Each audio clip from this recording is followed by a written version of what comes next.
So there's a book. I think it involves the first Spider-Man. And they kind of like mention like what happened and what he's doing, X, Y, and Z.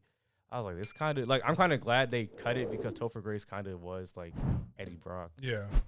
They be doing that in Spider-Man movies. Like, they cut out all of MJ's part in Amazing Spider-Man 2. Yeah. Like, she was a whole ass character. Yeah, because I don't think most people know this, but like he dated Gwen Stacy prior to Mary Jane. Like, but it's just Mary Jane's more popular than Gwen Stacy. But it's like he literally only was fucking with Gwen Stacy. Well, they did that on purpose in the comic books because they introduced Mary Jane very early, but they never showed her. Yeah, like they would always just show her like her hair, the neighbor with the red hair and stuff like that, kept teasing at it. And then they finally released, like, showed her, but they were just friends at first while he was dating Gwen Stacy. I like her better than Gwen Stacy as a counterpart. If I'm not mistaken, didn't he get her, like, after high school? Mary Jane? Yeah. Mm-hmm. So it's like... He didn't start dating Mary Jane until after Gwen Stacy died. Which is on par with Tobey Maguire Spider-Man, because he didn't... You mean Andrew Garfield? No, Tobey Maguire, like, they didn't start... He was dating her like in the second one. Yeah, they were out of high school in the first one. Nah, they didn't graduate yet. Yeah, yes, they did. Yes, they did. Because Harry, Norman died. Yeah. Yeah. At the funeral. Yeah.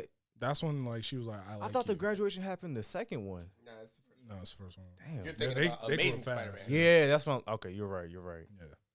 Dude.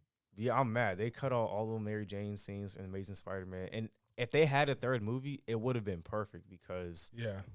They should have gave him... He deserved a third now, movie. I think Andrew Garfield would be a perfect... Or his Spider-Man would have been perfect to have the symbiote. That would have been a perfect Spider-Man go against Venom. Yeah. I don't think this Tom Holland's Venom... I mean, Tom Holland's Spider-Man and... what's his name? Tom Hardy. I don't think...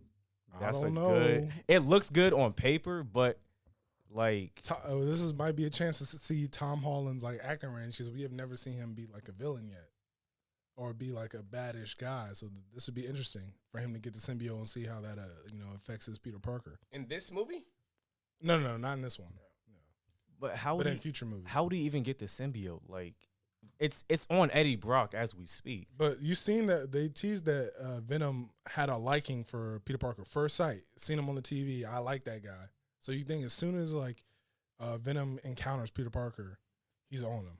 He's abandoning Eddie Brock. I don't know. I feel like they might fight first, and then like he's gonna hop on Tom Holland's Spider-Man. Like, you know what? Like after he beats him. Yeah, he's like, you know what? Like I like him. Like, yeah, that's who I want to be with. Or he might remember that fucking Toby's Spider-Man killed fucking Topher Grace's Venom. So like he did say like, you know, I've had, or like there's like multiverses and like thousands of me and whatever. It's like, you know, this isn't the only me. Yeah. So it's like really, I don't know. Anything's possible. Yeah, that's true. I don't know. I think he'd be an interesting test for Tom Holland to see like what he'd be like.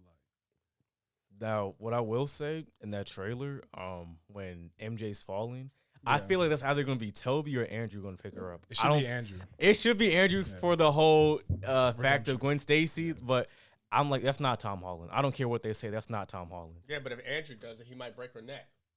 Stop. No, he's stop. He's not gonna let that happen. I'm not ready to trust him with that responsibility. Honestly, he was preoccupied. Honestly, in that fight, he had a lot on his plate. I had to look back at that fight. I was like, did he break her neck? Or her neck snap? Oh no, she snapped that ground, bro. Yeah. But I was like, she hit the ground. Like it wasn't his fault. It wasn't his fault, but it was his fault. How was it his fault? What did he do? That man literally. As you shooting the web, it did grab her. Yeah. It kind of, so like, let's say like I'm falling and like you like send something to like grab me. Would it not like pull me up just a little bit? So recoil? Yeah. So regardless, her neck was going to snap. Yeah. Regardless, her neck was going to snap. But he tried his best. I mean, but he's supposed to be a genius, right? Yeah, but that's supposed to be super smart. That's different. That's different. He had already graduated high school. Yep, he in college at this point. He couldn't factor in the fact that I like that. I like the energy. I like the energy. Let me check if you're wrong. He in college at this point. Doing something and failing is totally different from stumbling around the entire fight. Those are two different things. Tom Holland is stumbling around the fights, accidentally doing things that like could be bad or good. Andrew Garfield tried something and it failed. But Andrew knew how to stop Green Goblin. No, he did. He was trying to fight him. He managed to tie him up. Yes. And once the clocks kept spinning and that shit fucked him up, that knocked him down. You're telling me he couldn't somewhat in that time do something for Gwen Stacy? You seen the fight? He was literally going back and forth trying to save her and trying to fight him at the same time. I also blame Gwen dying on Gwen because why were you there? Definitely. And what did he do? He told her first not to come, and when she wouldn't listen, he tried to web her up to the car.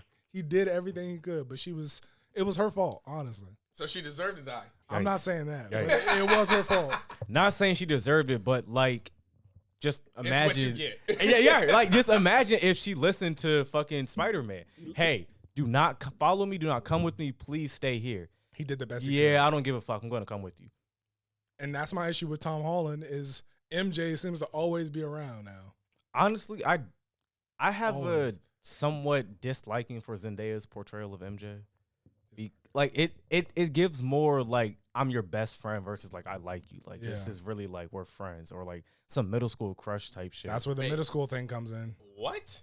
They don't seem like they seem more buddies. Yeah, like they weren't dating in the first two movies. They didn't start dating to the very end of the second movie. What are you talking about? No, he took her out on a date on the second one. Yeah, like the middle of the second one. Yeah, he took her out on a date in the middle of the second one, and then there was no more of that until she found out that he was Spider-Man. But she said she knew he was Spider-Man since the beginning. That's irrelevant to what their relationship was. I mean, not really. Like even in the trailers now, like you still don't get that. Like when they were on the rooftop and they were just talking, yeah, it was a little flirty, but it still just seems like on some friends stuff.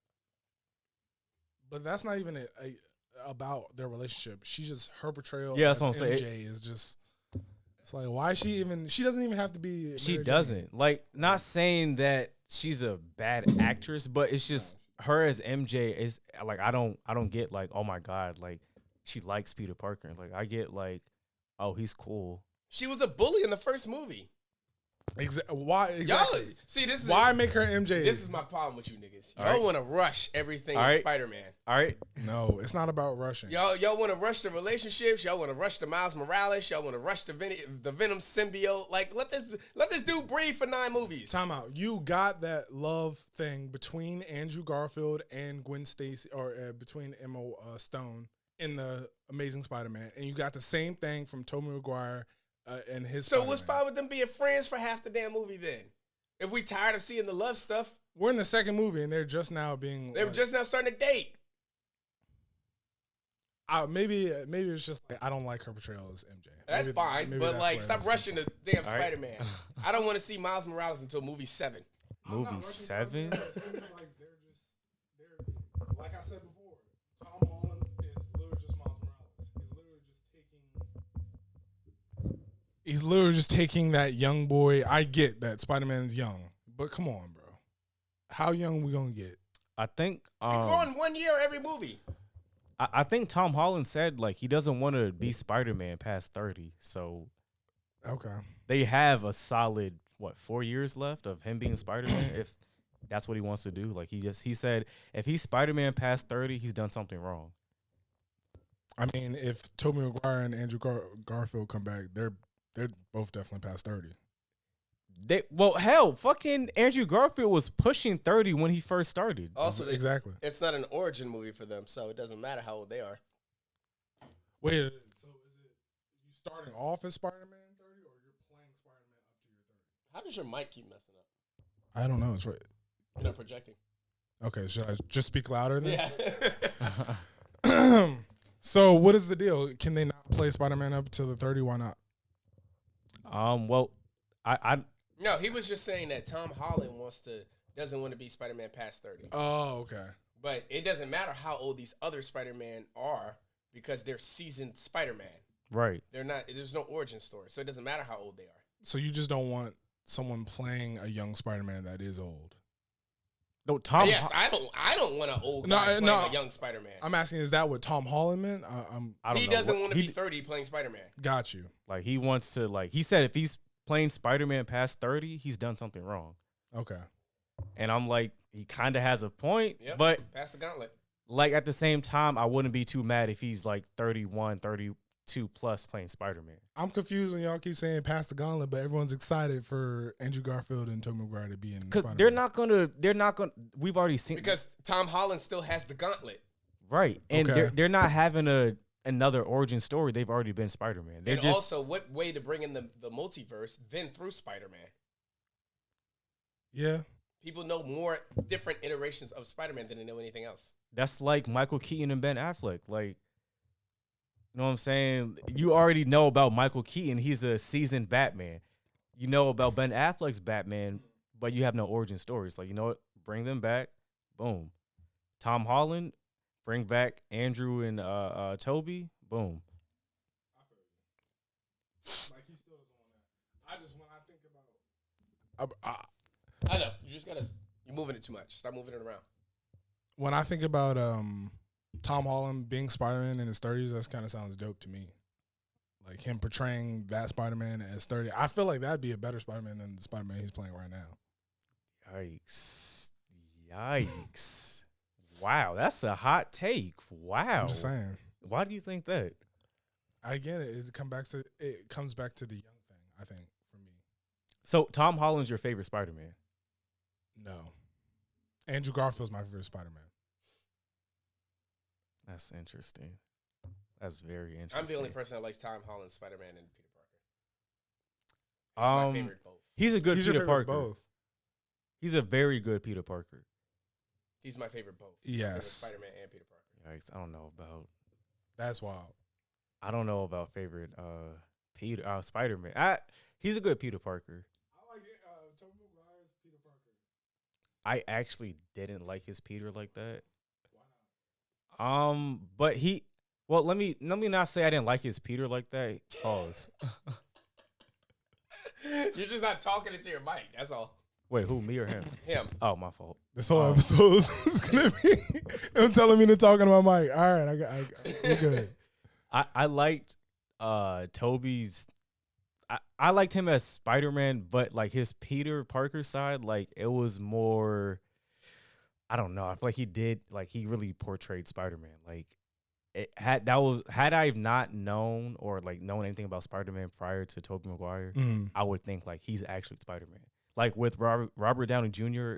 and Iron Man, people really base like his facial structure on like Iron Man. Like they'll say, oh, he's really like Tony Stark, like in the comic books and shit like that. Like I get Spider-Man from Tobey Maguire. Okay. But Peter, I give Peter to Andrew. Wow. Okay.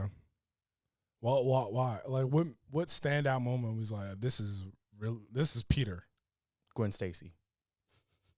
Like him, him actually like them actually developing or going into like who Peter was prior to Mary Jane. Definitely. Versus it's like we have Gwen Stacy, like Toby, you had Gwen Stacy in the third movie for like a little cameo, and they just didn't work out. He went on a date and stuff. Yeah, he went on a date, made Mary Jane jealous. That was it. Versus Andrew, you have, I like Gwen.